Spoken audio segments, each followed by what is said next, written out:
Hello student, आज हम लोग पढ़ेंगे important MCQ question corporate accounting second का पार्ट थर्ड। तो चलिए हम लोग स्टार्ट करते हैं मोस्ट इम्पॉर्टेंट एमसीक्यू क्वेश्चंस। तो चैप्टर का नेम है accounting for amalgamation of companies as per AS 14। तो चलिए स्टार्ट करते हैं। As per AS 14, purchase consideration will include the payments that are payable to whom? It means as per AS 14, अगर person consideration में अगर payment include किया जाता है तो वो पेबल टू whom, किसके लिए वो पे कर रहा है उसका सारा रिकॉर्ड होगा। तो कौन कौन पे करता है तो रिकॉर्ड करता है। तो ऑप्शन ए है क्रेडिटर, ऑप्शन बी है डिवेंचर होल्डर, ऑप्शन सी है शेयर होल्डर्स, ऑप्शन डी है ऑल ऑफ द अबव। तो इसका होगा ऑल ऑफ द अबव। जो AS 14 के अंडर पर्सन कंसंट्रेशन होता है तो उसके इंक्लूड में जितने लोग पेमेंट करते हैं जैसे क्रेडिटर हुआ, डिवेंचर होल्डर्स हुए, शेयर होल्डर्स हुए, ये सारे उसमें कंसिडरेशन के पार्ट होंगे। Question number 2, excess value of net assets over purchase consideration at the time of purchase of business is credited to. It means अगर हमारा ओवर परचेस कंसिडरेशन हो रहा है तो एक्सेस वैल्यू जो नेट होगा वो ज़्यादा हो जाएगा, बढ़ जाएगा। उस टाइम पे जो परचेस ऑफ बिजनेस, कोई भी बिजनेस में परचेसेस हो रहे हैं वो क्रेडिट होंगे। तो क्रेडिट कहाँ होगा? ऑप्शन ए है एसेट्स अकाउंट में, ऑप्शन बी है जनरल रिजर्व अकाउंट में, ऑप्शन सी है capital reserve account, option D है वेंडर अकाउंट। तो option C is correct option. Capital reserve account में वो क्रेडिटेड हो गया अगर उसका ओवर बैलेंस हो जाता है तो परचेज कंसिडरेशन का। क्वेश्चन नंबर 3, व्हेन टू और more than two company doing similar business, एक या एक से दो ज़्यादा कंपनियां सिमिलर यानी एक जैसा बिजनेस कर रही हैं, कंबाइन टुगेदर और वो कंबाइन हो जा रही हैं, and form a new company और फाइंड कर रहे हैं क्या, एक new company to take over their business, एक दूसरे को टेक ओवर करके एक न्यू बिजनेस बना रही हैं। तो उस कॉम्बिनेशन को हम लोग क्या कहते हैं? ऑप्शन ए है एब्जॉर्प्शन, ऑप्शन बी है रिकंस्ट्रक्शन, ऑप्शन सी है अमलगमेशन, ऑप्शन डी है नॉन ऑफ द अबव। तो इस option C is correct option. जब कोई भी कंपनी दो कंपनी मिलके किस न्यू स्टार्ट करती हैं और एक दूसरे को टेक ओवर कर लेती हैं तो उसे हम लोग बोलते हैं उसको अमलगमेशन। तो option C is correct answer है। चलिए आप आगे बढ़ते हैं क्वेश्चन नंबर 4 पे। The main objective of amalgamation is, main objective क्या होता है अमलगमेशन का? तो ऑप्शन ए दिया है to bring economy is expenses, option B to facilitate distribution, option C to eliminate competition and all of the above. तो amalgamation का main objective होता है एलिमिनेट कर देना, कंपटीशन को ही हटा देना, एलिमिनेट कर देना, इसका मेन ऑब्जेक्टिव होता है अमलगमेशन का। क्वेश्चन नंबर 5 क्या कह रहा है? If the net assets taken over by the company, if the net assets taken over by the company are less than purchase consideration, the differences shall be treated as, इसका मतलब ये हुआ कि अगर नेट एसेट्स है taken over कर रहा है किसी भी कंपनी को, वो लेस है, परचेज कंसिडरेशन से कम है, तो उसके डिफरेंसेस को हम लोग क्या ट्रीट करते हैं? ऑप्शन ए है सीक्रेट रिजर्व, ऑप्शन बी है गुडविल, ऑप्शन सी है कैपिटल रिजर्व, ऑप्शन डी है जनरल रिजर्व। तो हम लोग इसको ट्रीट करते हैं गुडविल। गुडविल जब हमारा नेट एसेट्स टेकन ओवर होता है कंपनी में और परचेज कंसिडरेशन से कम होता है उसका वैल्यू, तब वो हमारा गुडविल बनता है। तो option B is correct option, goodwill. Question number 6 क्या कह रहा है? According to standard AS 14 issued by ICAI on according for amalgamation came into effect in respect of accounting on or after। ये क्वेश्चन हमसे पूछ रहा था अकॉर्डिंग स्टैंडर्ड 40 जो है वो इशू किया था ICAI अमलगमेशन, वो कब इफेक्ट में आया था, रिस्पेक्टिव अकाउंटिंग में उसको कब लिया गया था, किसके बाद लिया गया था? तो ऑप्शन ए है 1 अप्रैल 1994, ऑप्शन बी है 1 अप्रैल 1995, ऑप्शन सी है 1 अप्रैल 1996, ऑप्शन डी है 1 अप्रैल 1997। तो अमलगेशन आईसीसी की इशू की थी, तो बीच स्टैंडर्ड जो था वो कब आया था? परचेज अमलगेशन तो आया था वो 1 अप्रैल 1995 में इफेक्ट में आया था।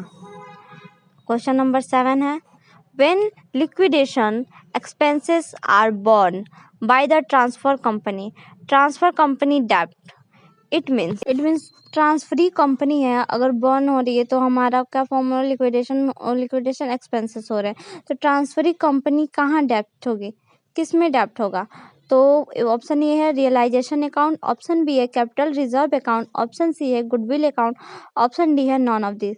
तो गुडविल अकाउंट में इसको ट्रांसफर कंपनी को डेप्ट करेंगे, तो इसमें ऑप्शन होगा सी, गुडविल।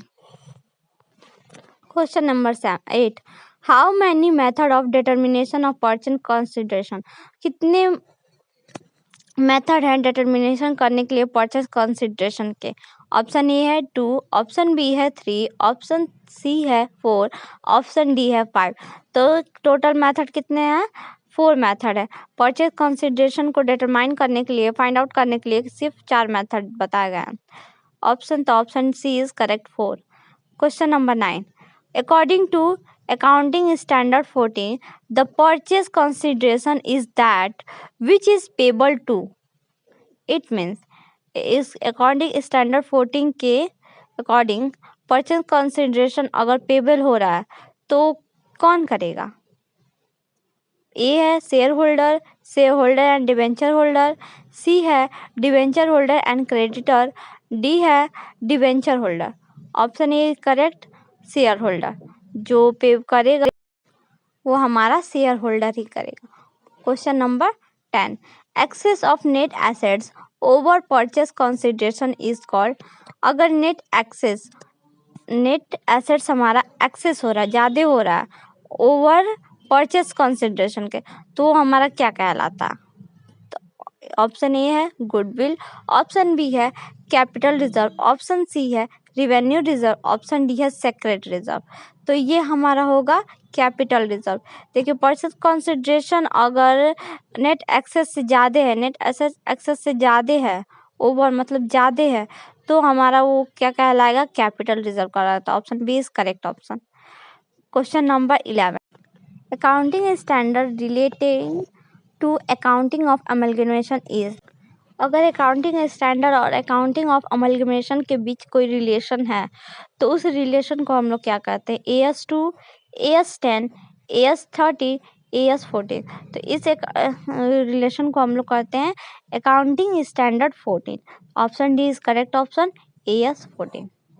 आगे बढ़ते हैं। Question number 12, if net value of purchase assets is less than purchase consideration then this amount will be, अगर हमारा नेट वैल्यू परचेज एसेट्स जो है और परचेज कंसिडरेशन से कम है तो वो उस अमाउंट को हम लोग क्या बोलेंगे? तो ऑप्शन ए है प्रॉफिट, ऑप्शन बी है रिजर्व, ऑप्शन सी है लॉस, ऑप्शन डी है गुडविल।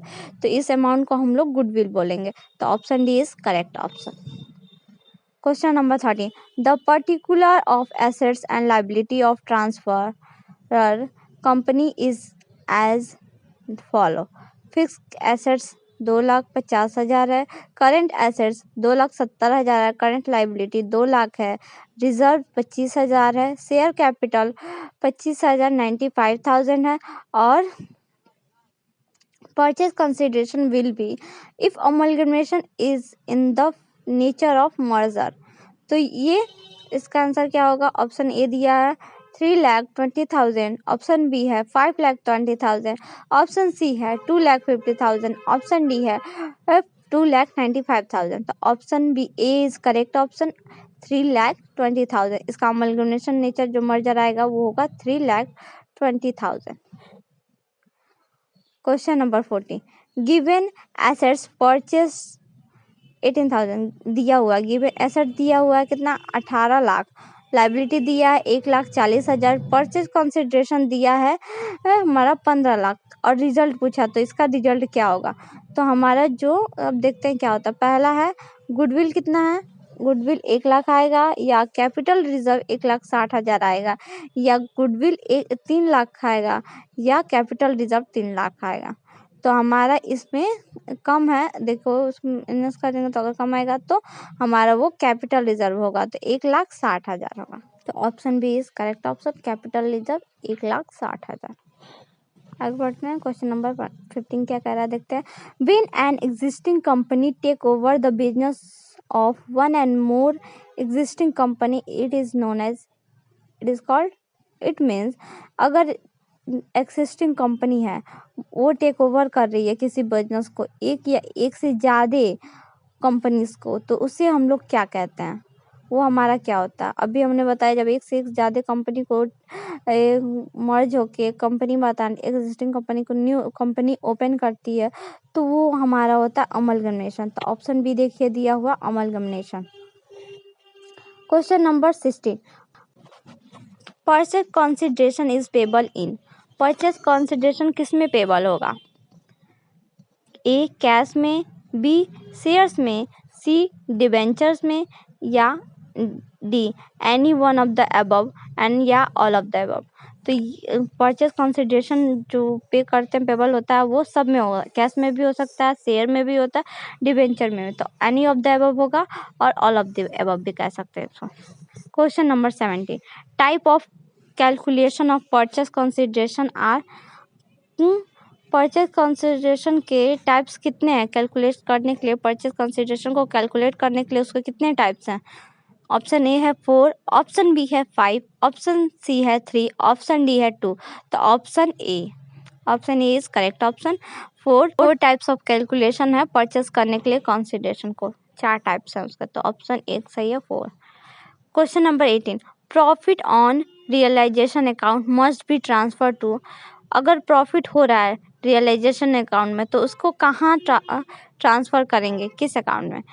ऑप्शन ए है preference shareholder, option B है डिवेंचर होल्डर, ऑप्शन सी है इक्विटी होल्डर, ऑप्शन डी है क्रेडिटर। तो ऑप्शन सी करेक्ट आंसर है, इक्विटी शेयर होल्डर के अकाउंट में हम लोग प्रॉफिट जो होगा, अगर रियलाइजेशन अकाउंट बन रहा है तो प्रॉफिट हो रहा है उसमें, तो उसका अमाउंट हम लोग इक्विटी शेयर होल्डर्स के अकाउंट में ट्रांसफ़र कर देंगे।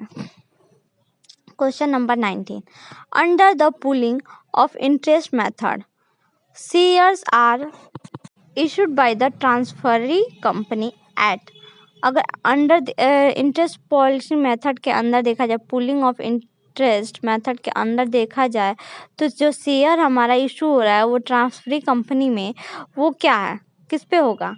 ऑप्शन ए है पार पे होगा, option B premium, option C discount, option D market value. तो वो होगा पार पे, पार पे हमारा ट्रांसफरी कंपनी इशू करेगा शेयर को। Question number 20, under purchase method assets and liability are recorded at their dash value, purchase method में उसके अंदर एसेट्स और लाइबिलिटी जो रिकॉर्ड होता है वो किस वैल्यू पे रिकॉर्ड होता है। पहला है बुक वैल्यू, ऑप्शन बी है मार्केट वैल्यू, ऑप्शन सी है एग्रीड वैल्यू, ऑप्शन डी है फेयर वैल्यू।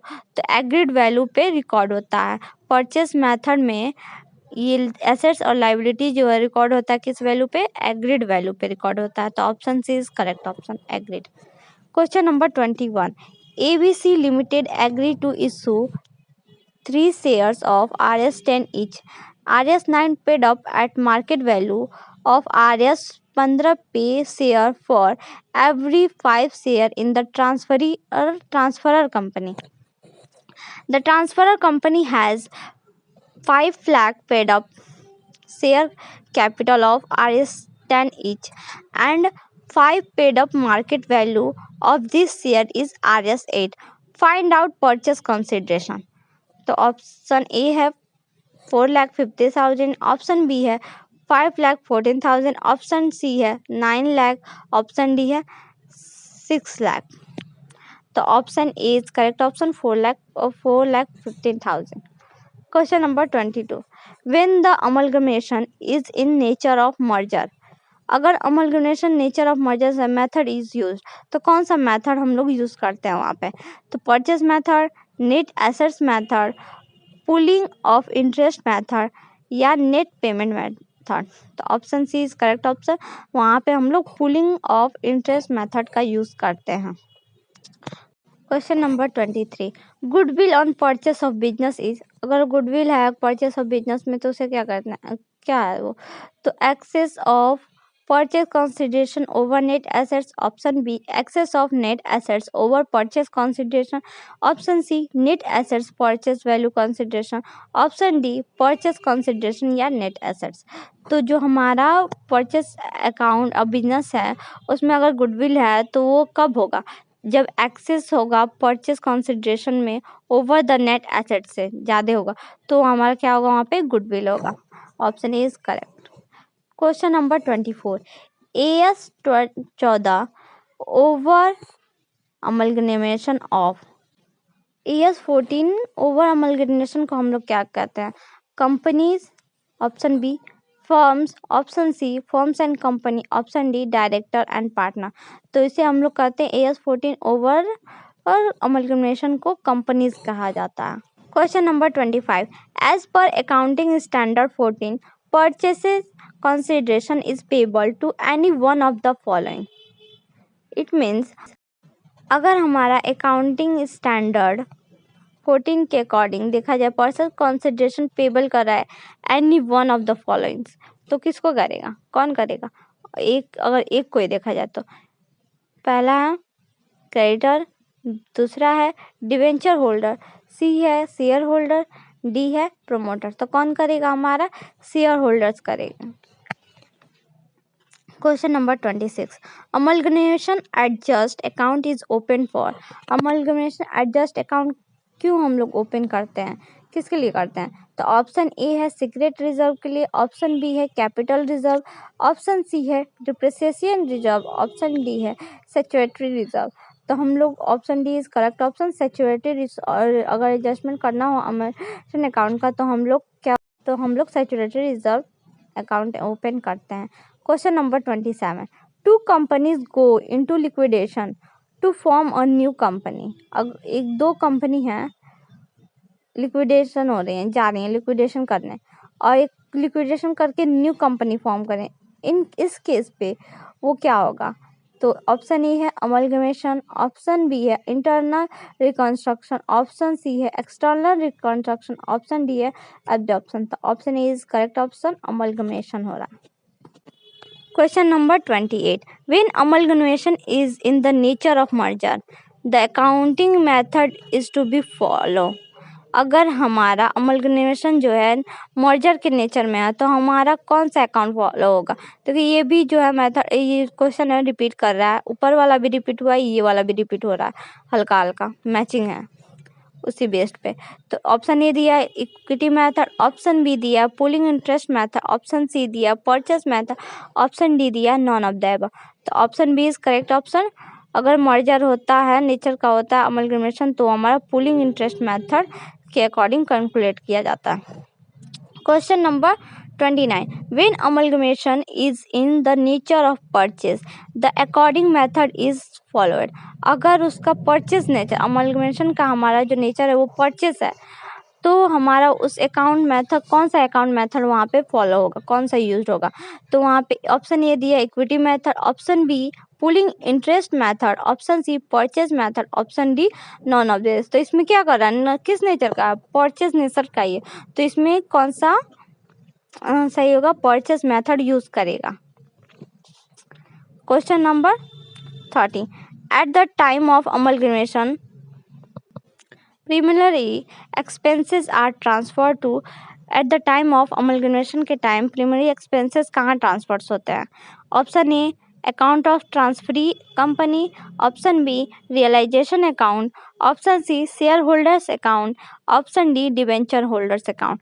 तो option C is correct option है, शेयर होल्डर्स अकाउंट में प्रीलिमिनरी एक्सपेंसेस को ट्रांसफर करते हैं। किस समय पर? अमलगमेशन के समय पर। तो option C is correct, share holder account. Question number 31, in case of amalgamation accumulated profit include। इसका मतलब ये होता अमलगमेशन के केस में एक्यूमुलेटेड प्रॉफिट किस में इंक्लूड होता है? A public deposit, B employ provident fund, C provision of taxes, D none of this. तो ये किसी में भी इंक्लूड नहीं होता है, तो option D correct option, none of this. Question number 33, the formula to find out goodwill is. सही फॉर्मूला क्या है फाइंड आउट करने के लिए गुडविल को? तो ऑप्शन ए है value of net assets minus purchase price, option B purchase price minus value of net assets, option C value of assets minus purchase price, option D purchase price minus value of liability. तो option B is correct है। Purchase price में से अगर value of net assets minus कर देते हैं तो हमारा गुडविल फाइंड आउट हो जाता है। तो option B is correct answer. Question number 33, when the expenses of liquidation are borne by the vendor company, the vendor company debt। अगर हमारा एक्सपेंसेस लिक्विडेशन हो रहा है वेंडर कंपनी में, तो वेंडर कंपनी कहाँ डेप्ट किया जाएगा? तो ऑप्शन ए है रियलाइजेशन अकाउंट में, ऑप्शन बी है bank account, option C goodwill account, option D all of the above. तो option A is correct option, realisation account में करते हैं। Question number 34, when the expenses of liquidation are borne by the purchasing company, the purchasing company debt। तो अगर हमारा liquidation अगर बन रहा है परचेसिंग कंपनी में, तो वो परचेसिंग कंपनी कहाँ डेप्ट की जाएगी? लिक्विडेशन एक्सपेंसेस बर्न हो रहा है परचेसिंग कंपनी में, तो परचेसिंग कंपनी उसको कहाँ डेप्ट करेगी? ऑप्शन ए है रियलाइजेशन अकाउंट में, ऑप्शन बी है वेंडर कंपनी अकाउंट में, option C bank account, option D goodwill account. तो ये अपना कहाँ कर देती है, डेप्ट कर देती है इसको गुडविल अकाउंट में। Question number 35, value of net assets is subtracted from accepted purchase consideration, the balance amount will be। It means अगर नेट एसेट्स का value accepted value purchase consideration में से, जो परचेस कंसिडरेशन का वैल्यू होगा उसमें से माइनस कर देते हैं, तो हमारा बैलेंस जो बचता है उसको हम लोग क्या कहते हैं? Purchase surplus, B value of goodwill, option C business fund, option D capital surplus. तो हमारा डी ऑप्शन एकदम सही है, कैपिटल सरप्लस। अगर हम लोग माइनस कर देते हैं परचेज कंसिडरेशन में से वैल्यू ऑफ नेट एसेट्स, तो हमारा उस बैलेंस को हम लोग कैपिटल सरप्लस कहते हैं। Question number 36, what will be recorded in the book of transferee company under purchase method. क्या हम लोग रिकॉर्ड करते हैं ट्रांसफरी कंपनी में परचेस मेथड के अंदर? ऑप्शन ए है all assets and liability of transferee company, all assets liability and reserve of transferor company, option C assets and liability acquired by transferee company, option D assets and liability acquired by transferee company and statutory reserves। तो option D is correct option. वो जो होगा purchase method में उसको record किया जाएगा, वो book होगा किस पे होगा? Assets and liability acquired by transferee company and statutory reserves। Question number 37, to which account the difference between the purchase price consideration and share capital of the transferor company should be adjusted under the pooling of interest method। It means अगर हमारा amount difference हो रहा है किसके बीच? Purchase price और share capital के बीच, transfer of the company, और adjust किया जा रहा है किसके अंदर, किस मेथड के अंदर? उसको pooling method, pooling of interest method के अंदर। तो वो हमारा उसका अमाउंट जो होगा वो कहाँ जाएगा? तो दोनों का डिफरेंस के अमाउंट को कहाँ हम लोग ट्रांसफ़र करेंगे? तो ऑप्शन ए गुडविल और कैपिटल रिजर्व में, ऑप्शन बी जनरल रिजर्व में, option C amalgamation adjustment account में, या ऑप्शन डी अदर लाइबिलिटी। तो ऑप्शन बी करेक्ट ऑप्शन है, जनरल रिजर्व में इन दोनों के डिफरेंस को हम लोग ट्रांसफ़र कर देंगे। 38, characteristic of absorption is, absorption की विशेषताएं क्या हैं?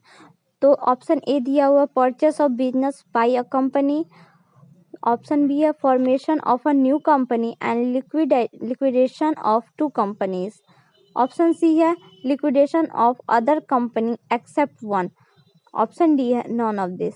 तो option C is correct option.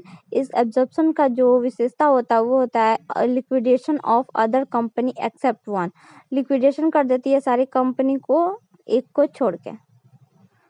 Question number 39, name of company procedure for amalgamation in the nature of merger is, अगर कोई कंपनी है जो उसका नेम ही अमलगनेशन नेचर पे मर्जर पे है तो उस किस मेथड से उसको कैलकुलेट करेंगे?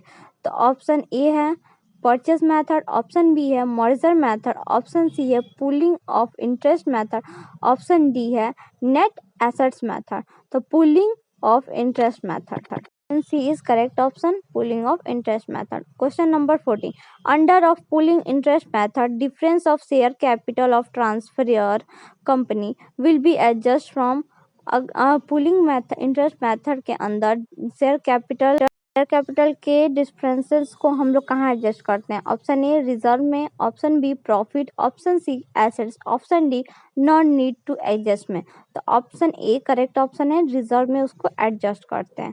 Question number 41, under net assets method formula of purchase consideration will be, net assets method में परचेज कंसिडरेशन का फॉर्मूला क्या है? ऑप्शन ए है total assets minus total liability, total assets minus outside liability, option 3 realisation value of purchase assets minus purchase price of liability, option D purchase price of total assets.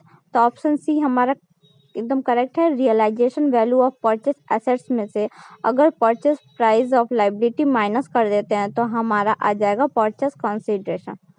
तो option C is correct option. Question number 43, under which head of balance sheet amalgamation adjust account is so, it means अगर head of balance sheet के अंदर देखा जाए amalgamation के adjustment account को तो वो कहाँ शो कराता है?